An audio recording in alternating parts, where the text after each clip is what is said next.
Meus irmãos, a graça e a paz do nosso Senhor Jesus Cristo. Estamos falando sobre profecia sobre o fim do mundo e este é o terceiro vídeo falando sobre esse tema, sobre esse assunto.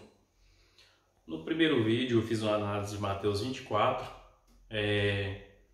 em relação aos acontecimentos que vão acontecer, alguns sinais descritos em Mateus 24, falando sobre a volta de Cristo, sobre a vinda de Cristo e sobre o fim do mundo. Alguns sinais que precederiam, ou que antecederiam a volta de Cristo. No segundo vídeo eu expliquei um pouco sobre a natureza da explicação que Jesus dá aos seus discípulos em Mateus 24, o cenário sobre o qual Jesus descreve ali, sobre o qual ele fala e a quem foi endereçado aquele ensinamento. E no vídeo de hoje, por que eu peguei o texto de Mateus 24 como base? Porque algumas pessoas, alguns pressupostos profetas, se aproveitam desses sinais, destas profecias, ou de algum texto bíblico que descreve algum sinal que vai ocorrer. A exemplo, nós temos o livro de Joel no capítulo 2, nós temos o livro de Mateus no capítulo 24, Lucas no capítulo 21, Apocalipse, todo o livro descreve sinais e acontecimentos, coisas que vão acontecer nos tempos do fim, primeira, segunda Tessalonicenses, ou seja, existe uma inúmera infinidade de textos bíblicos que nos mostra que vão acontecer vários tipos de sinais antes da volta de Cristo. Cada um no seu contexto, cada um explicando de forma, como eu diria, detalhada, como que serão esses sinais, enfim.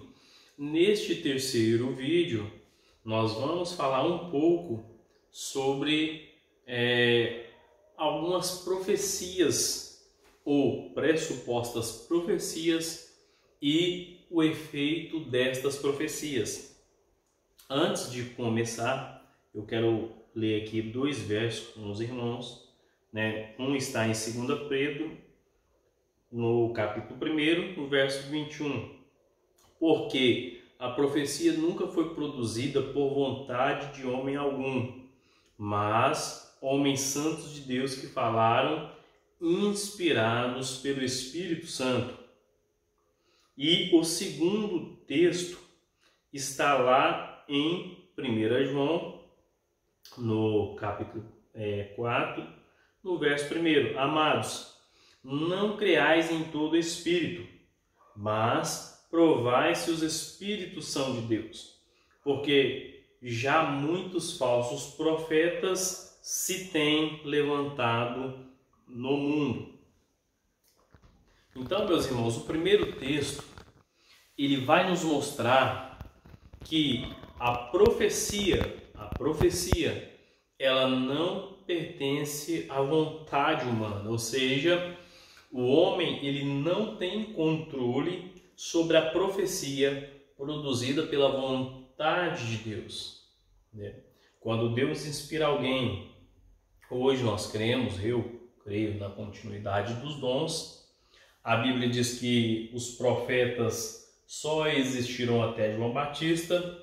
Após João Batista, entra o dom da profecia. Não existe mais o ministério profético como tinha no Antigo Testamento, e as profecias que são narradas e descritas no Novo Testamento são por meio do dom do Espírito Santo, ou seja, o dom da profecia, e não mais o uso como ministério, como ocorria no Antigo Testamento. Só que algumas pessoas, por que existem falsas profecias? Porque algumas pessoas, antigamente, elas queriam ganhar notoriedade no meio de seus grupos, ou seja, A pessoa pertencia a um determinado grupo e ela queria ganhar uma certa notoriedade. Outro fator, outro motivo era para angariar, ou seja, para ajuntar, congregar novos membros e seguidores. Porque se essa pessoa criasse notoriedade, de certa forma ela vai atrair um bocado de pessoas, de seguidores. Outro fato, para a pessoa, ainda aproveitando essa questão da notoriedade, pessoas que querem se destacar, se sobressair sobre as demais. São inúmeros fatores, os motivos que levam as pessoas a trazer alguns tipos de profecias. Só que a Bíblia ela nos adverte. Primeiro, a profecia verdadeira ela é dada por Deus. Ela não é produzida segundo a nossa vontade. E na segunda observação, João ele nos ensina a observar se todos os espíritos, quando a pessoa fala assim, diz o Senhor, o Espírito Santo me mostrou, Deus me revela e coisas do tipo, ou mesmo fora do âmbito cristão, a Bíblia manda provar se os espíritos são de Deus. E João vai dizer que muitos já se fazem falsos, porque muitos falsos profetas têm levantado no mundo. Ou seja, existem muitos falsos profetas. Bom, se existem os falsos profetas, existem também os verdadeiros profetas. Quem são os verdadeiros profetas? Aqueles que falam o que Deus ordenou. Por exemplo, no Antigo Testamento, nós temos 2 ministérios. E dentro desses ministérios nós podemos destacar o sacerdócio e os profetas. O sacerdote, ele era incumbido, junto de auxiliar o sumo sacerdote, e também os sacerdotes, eles pegavam a vontade do povo e apresentavam a Deus, no tabernáculo, em sacrifício, no cuidado, no zelo do tabernáculo, e de certa forma eles exerciam este ofício, esse ministério. O profeta, ele tinha um caminho um pouco inverso ao do sacerdote. O profeta, antes dele pegar a vontade do povo e levar até a Deus, a função do ministério profético era pegar a vontade divina, a vontade de Deus, e levar ela para o povo, para a nação, para o rei. Ou seja, observando essa questão da logística desses 2 ministérios, nós vemos que o profeta ele pegava a vontade de Deus e conduzia o povo, introduzia o povo na vontade de Deus, e o sacerdote pegava a vontade do povo, as necessidades do povo e apresentava a Deus. Assim, ambos os ministérios se completavam. Não quer dizer que um era mais importante do que o outro. Cada um tinha a sua importância e a sua função. Só que, como eu disse, no Novo Testamento, como foi mudado por meio dos dons, se levantaram alguns falsos profetas, ou seja, pessoas que querem falar em nome de Deus, muitas vezes falando o que Deus não falou, prometendo o que Deus não prometeu, dizendo o que Deus não disse, e às vezes trazem confusão no meio do povo de Deus. Às vezes trazem confusão no meio da igreja, no meio do povo, no mundo. E eu vou mostrar que, de certa forma, nós temos que ter cuidado quando a gente diz que cremos ou que aceitamos alguns tipos de revelações e profecias. Se a gente fazer uma busca rápida na internet, e nós olharmos, por exemplo, alguns líderes que, por meio de uma influência, de uma profecia, de algum fato, eu tinha separado aqui 3 fatos que mostraram líderes que levaram os seus adeptos, os seus membros, a cometerem suicídio. Um deles aconteceu na Nigéria, o outro aconteceu há 40 anos, né? Aqui vai dizer que 909 pessoas beberam cianeto e era o fim do templo do povo. Mais de 300 crianças morreram, eu acredito que é Jamestown, sobre as ordens de Jim Jones, líder de uma seita definida que defendia a igualdade racial. Há 40 anos, no 18 de novembro de 1978, 909 pessoas, aí vai relatar o fato, né? Vai dizer que eles beberam suco e no suco continha cianeto. Nessa reportagem vai dizer que só 12 pessoas sobreviveram. Só 12 pessoas sobreviveram a esse fato. Então nós vemos, né, que um líder, uma pessoa que se diz cristão, que se diz religioso, como eu disse, não só o cristão, eu vou mostrar daqui a pouco porque que eu digo não só o cristão, mas toda pessoa que exerce influência na sociedade, quando ele se propõe, eu não vou ler toda a matéria porque a matéria é extensa, aqui tem fotos, né? Aqui a foto das pessoas caídas, e não é só essa, como eu disse, se você fizer uma busca rápida aqui na internet, nós vamos encontrar vários relatos, não só de pessoas que cometeram suicídio, mas de pessoas que também, de alguma forma, foram influenciadas. Eu conheço uma pessoa que, por influência de profecia, ele vendeu todas as suas propriedades, entregou, fez uma doação de tudo que ele tinha para um determinado líder religioso, eu não vou dizer quem. Ele fez uma doação de tudo aquilo que ele tinha para um líder religioso. Depois, essa pessoa entrou em dificuldade, perdeu a sua família como consequência, e a gente vê aí uma situação catastrófica, ou seja, uma tragédia. Nós não temos o direito de brincar, de manipular, de aproveitarmos da fé alheia, da fé das pessoas. Nós não temos esse direito. Não temos esse direito, né? Quando Deus levanta alguém para falar algo em seu nome, esta profecia por si só, ela é confirmada por meio de fatos que comprovam esta profecia, e o nome de Deus é glorificado.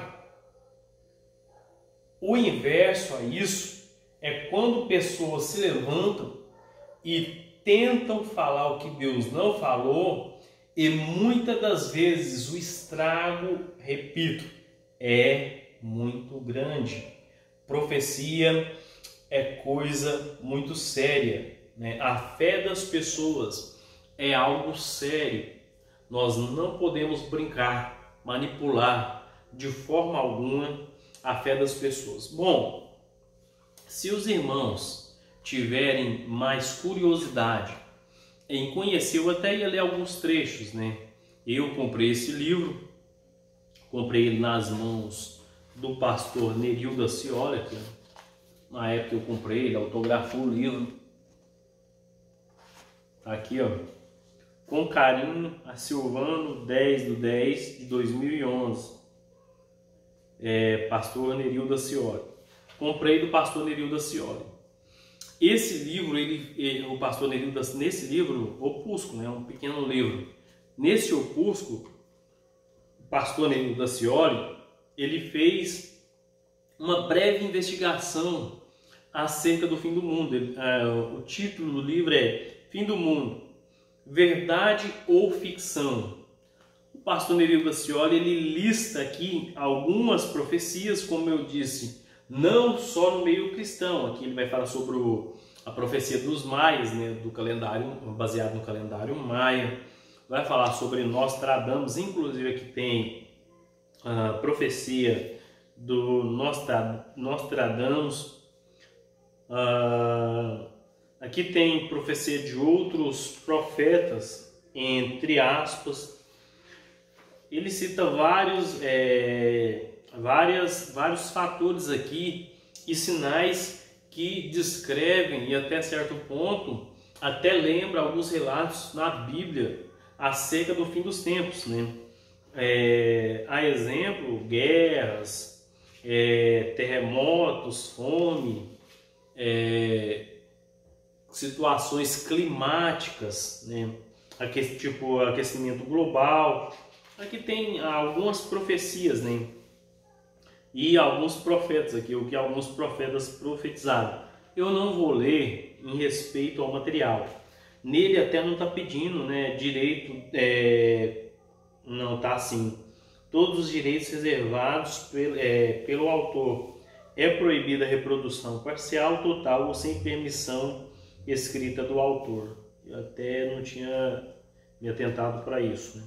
Mas o autor está pedindo aqui direitos sobre o material, então eu não vou divulgar todo o teor do material, porque senão o autor vai perder um pouco de venda, né? Mas ele vai trazer aqui várias informações importantíssimas. Ele lista aqui, vou mostrar aqui bem rápido, algumas datas e alguns eventos que algumas pessoas profetizaram. Ele vai mostrar quem previu, ele vai mostrar o que aconteceu de fato no dia. Ele vai... Bom, é um material muito bom, mas muito bom mesmo, muito bem organizado. Ele fez uma lista aqui de falsos profetas, né? Pessoas que profetizaram ou sobre a volta de Jesus, ou sobre o fim dos tempos, ou sobre algum evento específico. E a lista é muito grande, que eu vou mostrar rapidinho. Essa página aqui quantos nomes, esta página aqui, tem um que eu coloquei aqui, mais duas páginas aqui, ó, falando sobre pessoas que profetizaram. Aqui é só uma lista de pessoas que profetizaram a respeito do fim dos tempos. E ele traz algumas informações muito importantes, né, sobre alguns acontecimentos, algumas pragas, alguns acontecimentos aqui, ó. Ele traz uns quadros interessantíssimos falando sobre alguns sinais e como eles se relacionam com essas profecias.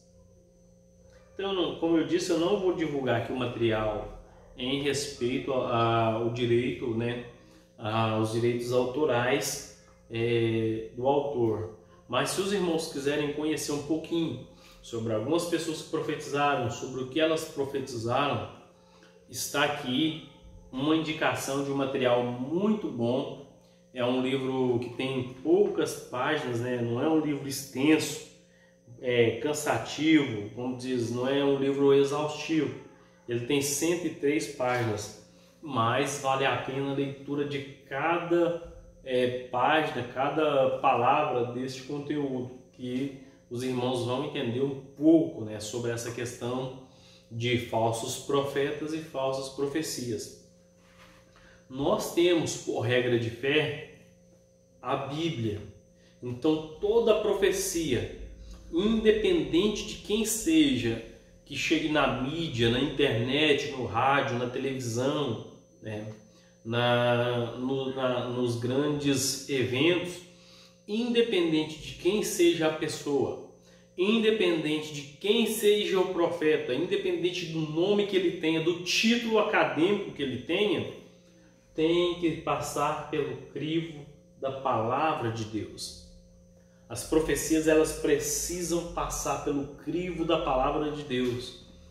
E elas têm que estar enquadradas, porque eu acredito que Deus ainda levanta pessoas.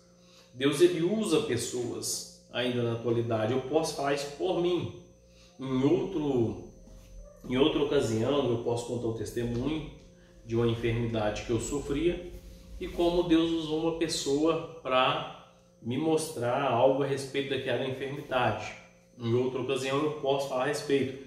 Eu tenho documentos que comprovam isso, exames que eu fiz, uma bateria de exames e muitas coisas que comprovam isso. Se os irmãos querem conhecer alguns eventos futuros, a ordem desses eventos em relação às profecias bíblicas, eu vou indicar aqui alguns materiais, né? Eventos futuros, o porvir, tá aqui, ó. Este materialzinho aqui eu comprei ele na editora, na livraria Chamada, na lojinha da livraria Chamada da Meia-Noite. Não sei se lá ainda vende ele, mas é um material muito bom. Vai falar um pouquinho sobre as 70 semanas de Daniel. A gente vai entender o que são as 70 semanas de Daniel. A gente vai entender um pouquinho sobre Israel, quais são os planos de Deus para Israel, quais são os planos de Deus para a igreja, algumas profecias para Israel, algumas profecias para a igreja, enfim, é um materialzinho muito bom. Acerca de Israel, 2 materiais interessantíssimos que vão nos mostrar a forma de Deus trabalhar por meio do plano profético, né? Israel no centro do cenário profético, David Hunt. Tá aqui esse materialzinho aqui, ó, também é um opúsculo, um livro pequeno, né, publicado pela editora Chamada. Não é um livro exaustivo, também tem aí 93 páginas, mas é um material muito bom. Aqui a gente vai entender um pouquinho de forma histórica o cumprimento de algumas profecias de Deus em relação a Israel. Material muito bom. Israel, aliás, o dia do juízo. O Islã, Israel e as nações, também do David Hunt. Material muito bom. Muitas coisas que estão descritas aqui, meus irmãos, estão nesse livro. Só que esse daqui é muito mais completo. Ele vai trazer muito mais coisas, né? Desde, vou dar um exemplo aqui, a Guerra dos 6 Dias, alguns eventos que ocorreram em Israel. Esse daqui tem 400 e tantas páginas. Aqui só na bibliografia selecionada, 407 páginas, tem mais, né? Aí aqui já entra a parte bibliográfica, enfim, mais de 400 páginas para os irmãos estudarem. E um livro para quem quer conhecer o pré-tribulacionismo de forma séria e de forma bem organizada, Esclarecendo as Controvérsias sobre os Finais dos Tempos, Quando a Trombeta Soar, também publicado pela editora Chamada da Meia-Noite. Aqui, ó, é uma coletânea de alguns teólogos que se dedicaram ao estudo da escatologia, e eu acredito que os irmãos vão ser edificados. Então, irmãos, não vamos ser enganados e não vamos dar ouvido a qualquer tipo de profecia. Vamos procurar na palavra de Deus. Eu mostrei aqui um exemplo de uma seita que levou os seus membros, seus adeptos. Teve uma outra que também cometeram suicídio. Tiveram algumas outras, eu estava olhando aqui na internet, e a gente encontra vários relatos de pessoas que foram impactadas, e na maioria das vezes de forma negativa, por causa de falsas profecias. Se a profecia não se enquadra dentro da palavra de Deus, então nós devemos de fato descartar essa profecia. E mesmo que essa profecia, ou que algumas profecias pareçam, estar dentro da palavra de Deus, tenham uma aparência de uma profecia verdadeira, nós precisamos conhecer e saber de fato se Deus está falando ou não, porque existem também muitos aproveitadores, Existem muitas pessoas que querem se aproveitar da nossa fé, Então fica aí o meu alerta, tá aí a indicação de leitura para os irmãos, né, que quiser conhecer um pouquinho sobre os eventos futuros, o que vai acontecer no final dos tempos. Eu deixei a dica do material do Thomas Reis, né, Mateus 24 e 25, para os irmãos entenderem um pouquinho do que Jesus passou para os seus discípulos, do que Jesus transmitiu para os seus discípulos, e espero que os irmãos tenham gostado dessa série de vídeos. Se os irmãos gostaram, deixe o seu like, comenta nos vídeos. Isso mostra para mim que o vídeo está sendo importante para os irmãos. E divulgue e compartilhe o nosso canal para que outras pessoas tenham acesso ao conteúdo. São vídeos simples, como eu disse, eu não tenho um espaço próprio para gravar, mas eu faço isso, né, pensando em ajudar algumas pessoas, esclarecer alguns pontos, né, para algumas pessoas que comungam do mesmo ponto de vista ou não. Pode ser pessoas que têm um ponto de vista contrário. Se a pessoa não concorda, chega aí, diz que não concorda, né? Mostra por que você não concorda, desde que tudo seja tratado com respeito, sem xingamento, né? Desde que seja uma exposição de ideias, nós podemos dialogar, podemos conversar a respeito para tentarmos chegarmos num denominador comum e tentarmos aí encontrar uma base sólida, né, para nós defendermos o nosso ponto de vista e a nossa fé. Lembrando que a palavra de Deus, ela tem a primazia sempre, independente dos nossos pensamentos e das nossas visões. É isso aí, meus irmãos. A graça e a paz do nosso Senhor Jesus Cristo e até os próximos vídeos.